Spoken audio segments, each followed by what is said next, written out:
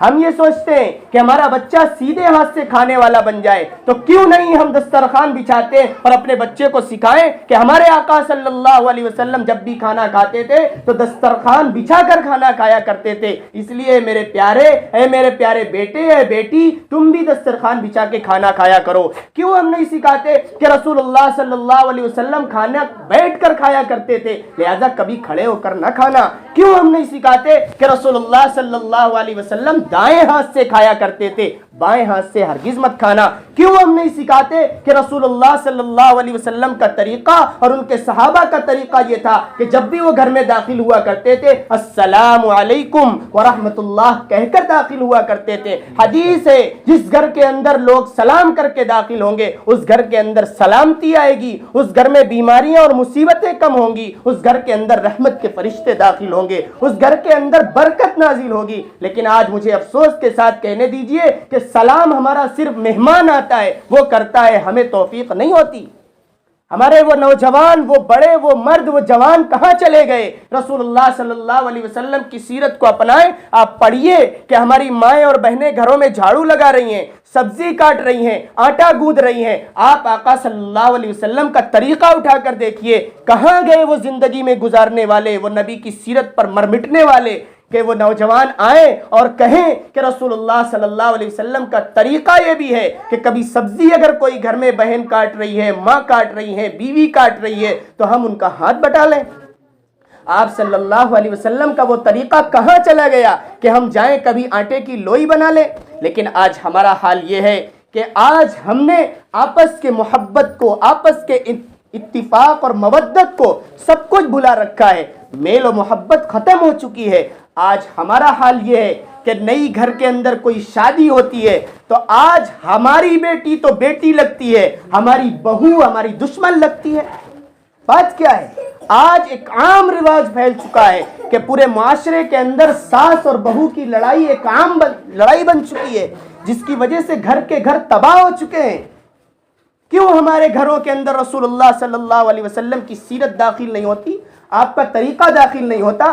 وقت زیادہ ہو رہا ہے، میں چھوٹی چھوٹی مثالیں دے کر آپ کو سمجھانا چاہتا ہوں کہ میں نے جو کہا کہ آج ایک گھر کے اندر ہماری بیٹی تو بیٹی لگتی ہے، لیکن جو دور سے بہو لے کر آئے ہیں وہ ہماری دشمن نظر آتی ہے۔ بات کیا ہے؟ دونوں طرف سے کمی ہے۔ میں ایک جملہ کہتا ہوں کہ ہر ساس اپنی بہو کو اپنی حقیقی بیٹی تصور کر لے کہ یہ میری بیٹی ہے، اور جس دن وہ آنے والی بہو اپنی ساس کو اپنی حقیقی ماں تسلیم کر لے، اسی دن جھگڑا ختم ہو جائے گا۔ فرق یہ ہے کہ اس ساس نے اس کو پرایا سمجھا ہے اور اس بہو نے اپنی ساس کو پرایا سمجھا ہے، جس کی وجہ سے جھگڑے ہوتے ہیں، اور جھگڑے کی نوبت یہاں تک آتی ہے، پھر طلاق ہوتی ہے، گھر کے گھر ٹوٹتے ہیں، پھر مقدمات ہوتے ہیں، پتہ نہیں کیا کیا ہوتا ہے۔ مثال دیتا ہوں کہ ایک مثال ہے کہ ایک ساس، ایک عورت اپنے داماد کے گھر گئی، اپنے داماد کے گھر گئی، اور جانے کے بعد اس نے دیکھا کہ میری لڑکی نے اپنے شوہر یعنی میرے داماد سے ایک گلاس پانی مانگا۔ کیا مانگا؟ ایک گلاس پانی مانگا کہ ذرا مجھے پانی دے دیجئے گلاس میں۔ شوہر نے گلاس میں پانی بھرا اور اپنی بیوی یعنی ان کی بیٹی کو دے دیا۔ اس ماں نے دیکھا کہ میرے شوہر نے اپنے گلاس سے پانی بھر کر اپنی بیوی کو دیا، گھر میں آ کر پورے گاؤں اور علاقوں میں تعریف کی ہے کہ میرے شوہر اتنے اچھے ہیں، میرے داماد اتنے اچھے ہیں، میری لڑکی کے شوہر اتنے اچھے ہیں کہ اپنے ہاتھ سے گلاس میں پانی بھر کر پلاتے ہیں۔ کتنی اچھی بات ہے۔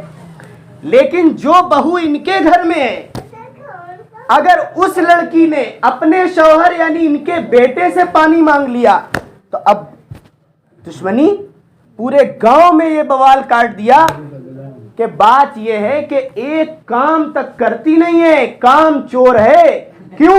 اس لیے کہ اپنا گلاس بھی اپنے شوہر سے بھر کے مانگتی ہے۔ یہ اختلاف کیسا، یہ تضاد کیسا؟ آپ کی بیٹی کو آپ کے داماد نے پانی بھر کر دیا، اس کی تو تعریف پورے محلے میں ہوئی، اور آپ کی بہو نے اپنے شوہر سے یعنی آپ کے لڑکے سے پانی مانگ لیا، تو اس میں برائی کیا ہے؟ وہ بھی تو اس کا شوہر ہے۔ آقا صلی اللہ علیہ وسلم کی یہ سیرت نہیں ہے کہ دونوں میں اختلاف کیا جائے۔ ایک ہی جملہ کہ ہر بہو ہماری حقیقی بیٹی ہے، ہر ساس ہماری حقیقی ماں ہے۔ اگر یہ سیرت ہمارے گھروں کے اندر آ جائے گی تو گھروں کے اندر سے اختلافات ختم ہو جائیں گے۔ ہر موڑ پر آپ دیکھیے شادی بیاہ ہو رہی ہے تو اس کے اندر فضول خرچیاں ہو رہی ہیں۔ نبی علیہ الصلوۃ والسلام نے فرمایا کہ سب سے بہترین اور بابرکت شادی وہ ہے جس میں کم خرچ ہو اور جلد سے جلد، جس میں زیادہ باویلا، زیادہ بھیڑ بھاڑ نہ ہو۔ لیکن آج ہم نے اس کے اندر کیا کیا ہے؟ غرض کہنا یہ ہے کہ ہر موڑ پر ہماری یہ لڑائی ہوتی چلی جا رہی ہے۔ ایک مثال اور دیتا ہوں کہ آج ہر بہو یہ سوچتی ہے کہ ہماری ساس مر جائے۔ مجھے معاف کیجئے گا، بات ضرور کڑوی ہے، لیکن ہر عورت کے اندر یہ خواہش ہوتی ہے تاکہ یہ بڑھیا جلدی مر جائے، پورے گھر کی کمان، چابی اور ہیڈ ماسٹرنی ہم ہی بن جائیں۔ مسئلہ کیا ہے؟ ایک لڑکی کی شادی ہوئی، باپ نے اس بیٹی کو رخصت کر دیا، اور رخصت کرنے کے بعد وہ لڑکی اپنے سسرال میں گئی، اور بات یہی ہے کہ لڑائی ہونی ہے۔ وہ ایک عامل صاحب کے پاس گئی اور ان سے یہ کہا کہ آپ ایک ایسا تعویذ کر دیجئے تاکہ میری یہ جو بڑھیا ہے یہ مر جائے، جو میری ساس ہے یہ مر جائے، مجھے اس کے ساتھ نہیں رہنا۔ وہ عامل صاحب بھی بہت سمجھدار تھے، انہوں نے کہا کہ آپ کا معاملہ بہت خطرناک ہے، بہت سنگین ہے، یہ حل نہیں ہو سکتا۔ تو انہوں نے کہا کیوں نہیں حل ہو سکتا؟ ہر چیز کا تو علاج ہے، اس کا علاج کیوں نہیں ہے؟ ان کا علاج یہ ہے کہ آپ کو شیر کے 4 بال لانے پڑیں گے، گردن کے شیر کے 4 بال لانے پڑیں گے، اور یہ آپ لا نہیں سکتی ہیں۔ وہ 4 بال جب تک نہیں ملیں گے تب تک ہم تعویذ کر نہیں سکتے، لہذا آپ کا مسئلہ حل نہیں ہو سکتا۔ اس لیے میں نے کہا بہت خطرناک ہے اور یہ معاملہ حل نہیں ہو سکتا۔ اس عورت نے کہا ایسی بات، ہم 4 بال آپ کو لا کے دیں گے۔ جنگل میں اس نے پتہ کیا کہ شیر کہاں رہتا ہے، وہ روزانہ تھوڑا سا گوشت لے جا کر جنگل میں ڈال دیتی، شیر کی گفا کے پاس جیسا بھی ہو، اور چپکے سے ڈال کر گھر چلی آتی۔ شیر روزانہ گوشت کا وہ ٹکڑا کھاتا، اور کھاتے کھاتے کچھ تو اس کی انسیت بڑھی، مانوس ہو گیا۔ پھر وہ لڑکی دھیرے دھیرے اس شیر کے تھوڑا تھوڑا قریب ہونے لگی۔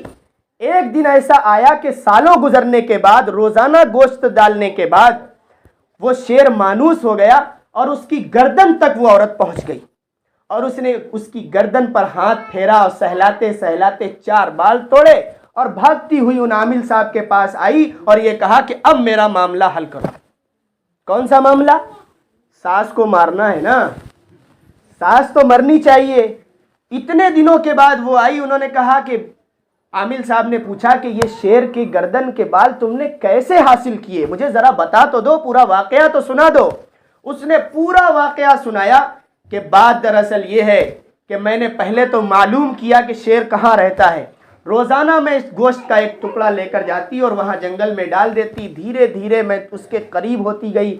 آج میں کئی سال کے بعد یہاں تک پہنچی ہوں کہ میں نے اس کے گردن پر ہاتھ پھیرا اور 4 بار گردن کے توڑے، اور میں چلی آئی، اور میں نے آپ کے سامنے یہ دے دیے، اب تمہیں کام میرا کرنا ہوگا۔ ذرا وہ جملہ سنیے ان عامل صاحب کا۔ انہوں نے کہا کہ بہن ایک بات بتاؤ، کیا تمہاری ساس اس درندے سے بھی خطرناک ہے کیا؟ اس چیر پھاڑ کرنے والے درندے جانور سے بھی خطرناک ہے کیا؟ کیا تم نے جس طریقے سے ایک چھوٹا ٹکڑا ڈال ڈال کے شیر کو اپنی محبت میں گرفتار کر لیا ہے، کیا اسی طریقے سے اس کی خدمت کر کے، اس کے سر میں تیل لگا کے، اس کے پیر دبا کر کے، اس کو نہلا کر کے، اس کے کپڑے دھو کر کے، اس کی کسی بھی طریقے سے خدمت کر کے تم نے اپنی اس ساس کو اپنی محبت میں گرفتار نہیں کر پایا؟ آج ہمارا حال کہاں پہنچ گیا ہے؟ ایسی عورتیں کہاں چلی گئی ہیں؟ آج بات دراصل یہ ہے، انہوں نے کہا کہ اگر یہی کام اتنی محنت، بلکہ اس سے بھی کم محنت لگتی، تم نے اس عورت کو راضی کرنے میں لگا لیا ہوتا، اس کو اعتماد میں لے لیا ہوتا، تو آج تم اس کو اپنی حقیقی ماں تسلیم کر رہی ہوتی اور تمہیں یہاں تک آنے کی ضرورت نہ پڑتی۔ اور مثال دوں، ایک اور مثال سن لیجیے کہ ایک باپ نے اپنی بیٹی کو رخصت کیا، اور اس کے باپ حکیم تھے۔ کیا تھے؟ حکیم تھے۔ اور وہ لڑکی کی شادی ہوئی، وہ اپنے گھر گئی اور روتی ہوئی وہاں سے آئی کہ ابا مجھے اپنے گھر میں نہیں رہنا۔ کہ بات کیا ہے؟ بات یہ ہے کہ میری ساس سے میری بنتی نہیں ہے، مجھے اس گھر میں نہیں رہنا، کوئی ایسی دوا دو جس کو میں اس کو کھلا دوں اور کھلانے کے بعد وہ بڑھیا مر جائے۔ اس باپ کے حکیم باپ نے اپنی بیٹی سے کہا بیٹی جلد بازی نہ کرو، ہم تمہیں ایک دوا دیتے ہیں جڑی بوٹی کے نام سے، جو تمہیں 6 مہینے کے بعد اس بڑھیا کے کھانے میں ملانا ہے، روزانہ صبح شام کا جو کھانا ہے اس کے کھانے میں چھڑک دینا، اور 6 مہینے کے بعد تمہاری وہ جو ساس ہے، بڑھیا ہے، وہ مر جائے گی اور تم آرام سے زندگی گزارنا۔ اس نے کھٹا میٹھا چورن دیا تھا۔ کون سا؟ کھٹا میٹھا چورن دیا تھا، جسے آج ہم کہیں جلجیرا۔ کیا کہیں گے؟ جلجیرا دیا۔ اپنی بیٹی کو تھمایا کہ یہ لے جاؤ کہ روزانہ صبح اور شام کے کھانے میں چھڑک دینا اور اس کو کھانا کھلانا۔ اور ایک نصیحت باپ نے کی ہے اپنی بیٹی کو، جو باپ ہیں وہ سنیں، جو ماں ہیں وہ سنیں، کہ جن کی بیٹی یا تو جوان ہے یا جوان ہو رہی ہے وہ سنیں۔ انہوں نے کہا کہ ایک بات ہے، 6 مہینے کے بعد تمہاری ساس تم سے تو جدا ہو ہی جائے گی، لیکن ان 6 مہینے تم اپنی ساس کی ہر طرح سے خدمت کرنا، کسی بھی طریقے سے اسے شک نہیں ہونا چاہیے کہ تم اس کے کھانے میں یہ زہر ملا رہی ہو۔ اس نے کہا ابو میں آپ سے وعدہ کرتی ہوں کہ میں 6 مہینے مکمل خدمت کروں گی، اور مکمل خدمت کرنے کے بعد 6 مہینے کے بعد میری ماں، میری ساس مجھ سے جدا ہو جائے گی۔ یہ سبق لے کر وہ پڑیا لے کر وہ بیٹی جدا ہوتی ہے اپنے باپ سے، اور اپنے سسرال میں جا کر کے روزانہ اس کو کھانے میں وہ چورن چھڑکا اور کھانا کھلا دیا، کھانا بھی ٹیسٹی، اور ساتھ میں ساتھ رات میں اس کے پیر بھی دبائے جا رہے ہیں، تیل بھی لگایا جا رہا ہے، کپڑے بھی دھل کے دیے جا رہے ہیں، مالش بھی کی جا رہی ہے، ہر طرح سے خیال بھی رکھا جا رہا ہے۔ کیوں کہ 6 مہینے کے بعد تو اس سے چھٹی مل ہی جائے گی، دل میں یہی سوچ رکھا ہے۔ اور اس طریقے سے خدمت ہو رہی ہے. 1 مہینہ گزرا تھا کہ اس ماں نے، اس ساس نے اپنی پوری تجوری کی چابی اپنی اس بہو کو سدھا دی اور یہ کہہ دیا کہ میرے پورے گھر کی ذمہ دار، پورے گھر کی تجوری کی ذمہ دار تم ہی ہو، یہ چابی پکڑو، آج سے اس گھر کی مالکن تم ہو.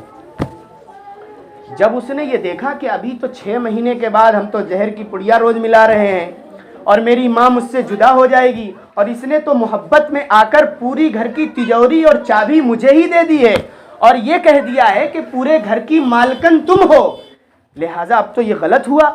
وہ روتی ہوئی اپنے باپ کے پاس گئی اور کہنے لگی ابا مجھ سے بہت بڑی غلطی ہوئی. باپ نے کہا بیٹی کیا بات ہے، کیا تمہاری ساس مر گئی؟ کہ مری نہیں ہے، بات یہ ہے کہ میں نے، آپ نے جیسا کہا تھا ویسا میں نے کیا ہے. اس ماں نے مجھ سے اتنی محبت کی ہے، اتنی محبت کی ہے کہ جس کی محبت میں گرفتار ہو کر اس نے پوری تجوری کی چابی مجھے دے دی، اپنے پورے گھر کا مالک مجھے بنا دیا ہے، اور میں یہ چاہتی ہوں کہ میری ساس ہمیشہ میرے ساتھ رہے، وہ مجھ سے جدا نہ ہو، اور میں تو روزانہ اسے زہر کی پڑیا کھانے میں ملا رہی ہوں، اور آپ نے کہا ہے کہ 6 مہینے کے بعد یہ ماں تم سے جدا ہو جائے گی. اس باپ نے ٹھنڈی سانس لی اور کہا کہ بیٹی تم جس وقت آئی تھی اس وقت تم نے جلد بازی کی تھی، تم جس وقت آئی تھی اس وقت تم نے جلد بازی کی تھی، اور میں نے یہ بھاپ لیا تھا کہ تمہاری طرف سے خدمت میں کمی ہو رہی ہے جس کی وجہ سے وہ بڑھیا تمہاری دشمن نظر آ رہی ہے. تم نے تھوڑی سی محبت بڑھائی، تم نے تھوڑی سی خدمت بڑھائی، جس کی وجہ سے یہ ہوا کہ وہ ساس تم سے محبت کرنے لگی اور اس نے پوری تجوری کی چابی تمہیں دے دی، پورا گھر کا مالک تمہیں بنا دیا. لہٰذا جو میں نے چورن تمہیں دیا تھا، جڑی بوٹی دی تھی، وہ کوئی زہر نہیں تھا، وہ کھٹا میٹھا چورن تھا. لہٰذا اب جس طریقے سے زندگی گزر رہی ہے اسی طریقے سے گزارنا. اور اس نے سبق دیا کہ آئندہ جب بھی تمہاری بڑھیا، تمہاری ساس کبھی تم سے ناراض ہو جائے تو اپنی غلطی تصور کرنا اور یہ سمجھنا کہ میری خدمت میں کمی ہو رہی ہے جس کی وجہ سے میری گھر کی مالکن، میری ماں ناراض ہو چکی. آج مجھے ذرا افسوس کے ساتھ کہنے دیجئے کہ کیا ہر ماں باپ اپنی بچی کو یہی تعلیم دیتے ہیں؟ کیا ہر ماں باپ اپنی بچی کو رخصت کرتے ہوئے اسی طریقے سے کوئی سبق دے کر کہتے ہیں کہ بیٹی تم جا رہی ہو اس گھر میں، میرے بیٹے تم اس کام کو کرتے رہنا، خدمت کرتے رہنا، وہی تمہارا گھر ہے؟ کیا یہ سبق ہم نہیں دیتے؟ مجھے معاف کیجئے گا کہ اگر میری بیٹی نے کوئی مجھ سے شکایت کی تو فوراً ہم نے موبائل اٹھایا اور فون لگایا کہ تو ابھی چلی آ، جس حال میں ہے ویسے ہی چلی آ، اور ہم نے بلا لیا. جس کی وجہ سے یہ ہوتا ہے گھر ٹوٹتا ہے، گھر کے اندر اختلاف اور انتشار بڑھتا ہے. اور صحیح بات یہ ہے کہ رسول اللہ صلی اللہ علیہ وسلم کا طریقہ چھوٹنے کی وجہ سے یہ تمام چیزیں ہوتی ہیں. یہ میں نے باتیں اس لیے کہیں کہ یہ جو باتیں ہیں وہ ایک سنت کی نسبت سے یہ پروگرام جو سجایا گیا، میں نے یہ سوچا کہ رسول اللہ صلی اللہ علیہ وسلم کی تعلیمات آپ کے سامنے کچھ رکھ دی جائیں، اور زیادہ تر میری مائیں اور بہنیں بیٹھی ہوئی ہیں اس لیے میں نے یہ چند مثالیں آپ کے سامنے دی ہیں. اگر کوئی بات آپ کو بری لگی ہو میں اس بھرے مجمع میں معافی مانگتا ہوں، لیکن بات دراصل یہ ہے کہ بات کڑوی ضرور ہے لیکن حقیقت ہے، اس پر ہمیں عمل کرنے کی ضرورت ہے. ساتھ ہی ساتھ جو رمضان المبارک کا مہینہ آگے آ رہا ہے اس کی قدر کیجئے، روزہ رکھیے، تراویح پڑھیے، جہاں تک ہو سکے ذکر و اذکار کیجئے. آج ہم دوسرے کاموں میں لگے ہوئے ہیں، آج ہم نے یہ سمجھ رکھا ہے کہ ہمارے اوپر فلاں چیز حرام ہے، فلاں چیز حرام ہے، فلاں گوشت منع ہے، ہم وہ کھا نہیں سکتے، ہم یہ چیز کر نہیں سکتے. میں نے جو آیت پڑھی ہے اس کے اندر آپ دیکھیے ما آتاکم الرسول فخذوہ وما نہاکم عنہ فانتہوا، کہ جو چیزیں رسول صلی اللہ علیہ وسلم تمہیں دیں ان کو لے لو اور جن چیزوں سے منع کریں ان سے رک جاؤ. اس لیے ہمیں چاہیے کہ جو باتیں دین کی تعلقات سے ہمیں معلوم ہیں ان پر ہم عمل کریں. جو باتیں معلوم نہیں ہیں آپ کسی بھی عالم سے، کسی بھی جانکار سے پوچھئے اور پوچھ کر عمل کیجئے، اور پھر اپنے آپ کو کہیے کہ ہم واقعی رسول اللہ صلی اللہ علیہ وسلم کی زندگی پر عمل کرنے والے ہیں، آپ کے طریقے کے مطابق زندگی گزارنے والے ہیں. آج ہمارا حال یہ ہے کہ ہم یہ کہتے ہیں کہ ہم فلاں صاحب سے بیعت ہو چکے ہیں اس لیے ہمیں یہ کھانا نہیں ہے، اس چیز سے ہمارا پرہیز ہے. میں ایک چھوٹا سا واقعہ بتاتا ہوں کہ رسول اللہ صلی اللہ علیہ وسلم کی 9 بیویاں تھیں. کتنی بیویاں تھیں؟ 9 بیویاں تھیں ایک وقت میں. اور ایک فطری بات ہے کہ ایک بیوی کو دوسری بیوی کے دل میں کچھ کپٹ ضرور رہتی ہے، چاہے وہ کسی ولی کی بیوی کیوں نہ ہو، چاہے وہ کسی نبی کی بیوی کیوں نہ ہو، لڑائی تو نہیں ہوتی لیکن اندر ہی اندر یہ رہتا ہے کہ میرے شوہر مجھ سے زیادہ محبت کریں، دوسرے والے سے نہ کریں۔ 9 بیویاں تھیں، ظاہر سی بات ہے 9 بیویوں میں 2 پارٹیاں بن گئی تھیں۔ تو آپ صلی اللہ علیہ وسلم کا طریقہ یہ تھا کہ آپ عصر کے بعد اپنی 9 بیویوں کے گھروں میں روزانہ جایا کرتے تھے اور ان سے حال چال معلوم کرتے تھے، کیسی طبیعت ہے، کوئی چیز کی ضرورت تو نہیں ہے، کوئی چیز کم تو نہیں پڑ گئی ہے۔ اس طریقے سے آپ جا کر کے وہاں پر حال چال لیا کرتے تھے، اور حال چال لینے کے بعد ان پوچھ کر دوسری بیوی، پھر تیسری بیوی، اس طریقے سے عصر کے بعد 9 گھروں میں چکر لگا لیتے تھے۔ ایک دن ایک بیوی کے گھر میں گئے تو انہوں نے محبت میں آ کر شہد آپ صلی اللہ علیہ وسلم کو چٹایا۔ کیا کہا؟ شہد چٹا دیا اور یہ کہا کہ آپ فی الحال یہی ہے، آپ اس کو تناول فرما لیں، نوش فرما لیں۔ آپ صلی اللہ علیہ وسلم نے وہاں پر شہد چاٹا، جس کی وجہ سے 2 منٹ دینے کے بجائے 5 منٹ لگ گئے۔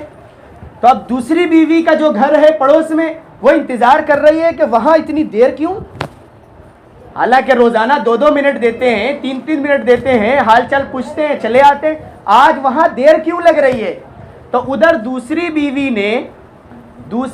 نے آپس میں یہ طے کر لیا کہ آج آقا صلی اللہ علیہ وسلم اگر گھر میں آئیں تو یہ کہنا کہ آپ نے مغافیر پیا ہے۔ مغافیر ایک چیز ہوتی ہے جس کے اندر بدبو ہوتی ہے، اور آپ صلی اللہ علیہ وسلم کے پاس وحی نازل ہوتی تھی، قرآن نازل ہوتا تھا، فرشتے آتے تھے، اس لیے آپ کوئی بھی بدبودار چیز نہیں کھاتے۔ اسی لیے آپ نے سنا ہوگا کہ آپ صلی اللہ علیہ وسلم کچا پیاز بھی نہیں کھاتے تھے، کیونکہ کچے پیاز میں ہلکی سی بدبو ہوتی ہے۔ تو جب وہ آپ صلی اللہ علیہ وسلم وہاں پر آئے تو اس بیوی نے کہا کہ آپ نے مغافیر پیا ہے جس کی بدبو آپ کو آ رہی ہے، حالانکہ پیا کیا تھا؟ کیا پیا تھا؟ شہد پیا تھا، اور انہوں نے اس کو مغافیر کہہ دیا۔ تو آپ صلی اللہ علیہ وسلم نے یہ کہہ دیا، آپ صلی اللہ علیہ وسلم نے یہ کہا کہ آج کے بعد ہم شہد کبھی نہیں پیئیں گے۔ کیا نہیں پیئیں گے؟ شہد کبھی نہیں پیئیں گے۔ شہد حلال چیز ہے یا حرام؟ حلال چیز ہے نا، کھانے والی چیز ہے، لیکن آپ صلی اللہ علیہ وسلم نے بیوی کو غلط بات سمجھ لینے کی وجہ سے غصے میں آ کر یہ کہہ دیا کہ آج کے بعد ہم کبھی شہد نہیں پیئیں گے۔ فوراً قرآن کریم کے اندر 28ویں پارے میں سورہ تحریم نازل ہو گئی، یا ایھا النبی لم تحرم ما احل اللہ لک، اے نبی علیہ السلام آپ کیوں حرام کر رہے ہیں اپنے اوپر ایسی چیز کو جس کو اللہ نے آپ کے اوپر حلال کر رکھا ہے۔ پتہ کیا چلا؟ کسی بندے کے اندر، کسی نبی کے اندر بھی یہ طاقت نہیں ہے، جب تک اللہ رب العزت والجلال کسی چیز کو حرام نہ کرے وہ بندہ حرام کر لے۔ لیکن آج ہمارا حال یہ ہے کہ ہم یہ کہتے ہیں فلاں صاحب سے بیعت ہو گئے اس لیے ہم فلاں گوشت نہیں کھائیں گے، فلاں سبزی نہیں کھائیں گے، فلاں چیز نہیں کھائیں گے۔ کس نے اجازت دی ہے اس حلال چیز کو حرام کرنے کی؟ جب ایک نبی کے اندر اتنی طاقت نہیں ہے کہ وہ شہد جیسی حلال چیز کو اپنے اوپر حرام کر لے، ہم جیسا بندہ اپنے لیے حرام کر سکتا ہے؟ یقیناً یہ قرآن اور حدیث کے خلاف بات ہے اور دین سے ہٹی ہوئی بات ہے۔ اس لیے ایسی چیزوں سے ہمیں پرہیز کرنا چاہیے، اور جتنی بھی چیزیں حلال ہیں ان کو حلال سمجھ کر کھانا چاہیے اور حرام چیزوں سے پرہیز کرنا چاہیے۔ یہی میں نے آیت پڑھی تھی، خذوا ما آتاکم الرسول فخذوہ، کہ جو چیز رسول صلی اللہ علیہ وسلم تمہیں دیں اس کو لو، اور جس چیز سے منع کریں اس سے رک جاؤ۔ اس لیے ہمیں سوسائٹی کے اندر جھوٹ نہیں بولنا ہے، کیونکہ آقا صلی اللہ علیہ وسلم جھوٹ نہیں بولتے تھے۔ دھوکہ نہیں دینا ہے، کیونکہ رسول اللہ صلی اللہ علیہ وسلم دھوکہ نہیں دیتے تھے۔ ہمیں دھوکہ دھڑی نہیں کرنی، کیونکہ رسول اللہ صلی اللہ علیہ وسلم نے دھوکہ دھڑی نہیں کی ہے۔ عام طور پر ہمارا مشغلہ ہوتا ہے، ہم دکان چلاتے ہیں۔ ایک چھوٹا سا واقعہ دکان کے حوالے سے میں عرض کرنا چاہتا ہوں کہ نبی کریم صلی اللہ علیہ وسلم ایک مرتبہ ملک شام گئے تھے، اور ملک شام جانے کے بعد ایک اپنے ساتھ غلام کو لے کر گئے تھے، خادم کو لے کر گئے تھے، اور جانے کے بعد آپ نے راستے میں کہیں سامان رکھا، غلہ رکھا، پانی برسا اور بھیگ گیا، کچھ مال بھیگ گیا، کچھ سوکھا رہ گیا۔ آپ جب ملک شام پہنچے ہیں آپ نے سوکھے مال کو الگ کیا، گیلے مال کو الگ کیا، اور دونوں مال کو اس سوکھے والے کے ریٹ جو تھے وہ لگائے، گیلے مال کے ریٹ تھوڑے سے کم کر دیے، اور یہ کہا کہ یہ مال اپنی اصلی قیمت میں ہے کیونکہ یہ سوکھا اور اصلی مال ہے، اور یہ تھوڑا سا بھیگ گیا ہے۔ آپ اس ریٹ میں لے لیجئے، اس کا مہنگا تھوڑا سا مال، گویا کہ دونوں مال کے اندر آپ نے فرق ظاہر کر دیا۔ اس مال میں اتنا فائدہ ہوا کہ نبی صلی اللہ علیہ وسلم کی سب سے پہلی بیوی حضرت خدیجہ رضی اللہ تعالی عنہا نے اس تجارت کو دیکھ کر اپنا شادی کا پیغام بھیجا ہے، اور سب سے پہلی شادی حضرت خدیجہ رضی اللہ تعالی عنہا سے ہوئی ہے۔ بات کیا ہے کہ آج ہم نے دین کو چھوڑا ہے، آج ہم نے رسول اللہ کے طریقے کو چھوڑا ہے، جس کی وجہ سے آج دین کی تبلیغ بھی چھوٹ چکی ہے، اور آج لوگ سمجھتے ہیں کہ مسلمان تو ایسے ہی ہوتے ہیں۔ ایک جملہ مجھے کہنے دیجئے کہ کسی عیسائی نے کہا تھا کہ مسلمانوں کے پاس جو دین ہے، جو مذہب ہے، جو قرآن ہے، جو تعلیمات ہیں، وہ دین دنیا کا سب سے بہترین مذہب ہے، دنیا کا سب سے بہترین مذہب ہے، کیونکہ بچہ جب سے پیدا ہوتا ہے اس وقت سے لے کر جب تک وہ مر جاتا ہے اس وقت تک اور اس کے بعد تک کی رہنمائی یہ دین اسلام کرتا ہے۔ لیکن مجھے افسوس کے ساتھ وہ اگلا جملہ کہنے دیجئے جو کسی غیر نے کہا تھا، لیکن دنیا کی سب سے بدترین قوم مسلمان ہے۔ رونے کا مقام ہے، کیوں کہ آج ہم نے جس کے پاس ایک بہترین دین ہو، دنیا کا سب سے اعلیٰ اور افضل دین ہو، اس دین کو چھوڑ کر غیروں کا طریقہ ہماری زندگی میں ہو، غیروں کے طریقے کے مطابق ہماری زندگی گزر رہی ہو، اور آج ہم یہ سمجھیں کہ ہم مسلمان ہیں۔ کہاں سے مسلمان ہیں؟ نہ تو ہمارا چہرہ رسول کے ماننے والوں کا لگتا ہے، نہ ہمارا لباس رسول کے ماننے والوں کا لگتا ہے، نہ ہمارے گھر کے اندر ماحول ماننے والوں کا لگتا ہے، نہ ہمارا آپس میں ملنا اور جلنا رسول کی طرح لگتا ہے، نہ ہمارا آپس میں ایک ساتھ دوسرے سے گفتگو کرنا رسول اللہ سے لگتا ہے۔ کسی بھی طریقے سے دنیا کے کسی بھی شعبے میں رسول اللہ صلی اللہ علیہ وسلم کا طریقہ اور سنت نظر نہیں آتی، اور پھر بھی ہم دھڑلے سے کہہ سکتے ہیں کہ ہم تو سچے عاشق ہیں۔ کس بات کے؟ جس شخص کو جس سے محبت ہوتی ہے اس کی ہر ادا اسے محبوب ہوا کرتی ہے، یہاں تک کہ اگر اس کی گلی میں جانا محبوب ہوتا ہے تو وہاں تک اس محبوب کے کتے سے بھی محبت ہوا کرتی ہے۔ لیکن ہم کیسے عاشق رسول ہیں، کیسی ہمیں نبی سے محبت ہے، کیسے ہمیں نبی کی بیویوں سے اور ان کی بیٹیوں سے محبت ہے کہ نہ تو نبی کی بیویوں اور بیٹیوں کا طریقہ ہماری ماں اور بہنوں کی زندگی میں ہے، اور نہ صحابہ کا، اور نہ ہی تابعین اور تبع تابعین اور نہ اولیاء اللہ کی زندگیاں ہماری زندگی کے اندر ہے۔ اللہ رب العزت والجلال سے دعا کرتے ہیں کہ رب ذوالجلال دین کی صحیح سمجھ ہمیں عطا فرمائے، جو باتیں ہمیں معلوم ہیں ان کو صحیح طریقے سے ادا کرنے کی، عمل کرنے کی توفیق مرحمت فرمائے، اور جو چیزیں ہمیں معلوم نہیں ہیں ان کو پوچھ کر عمل کرنے کی توفیق مرحمت فرمائے۔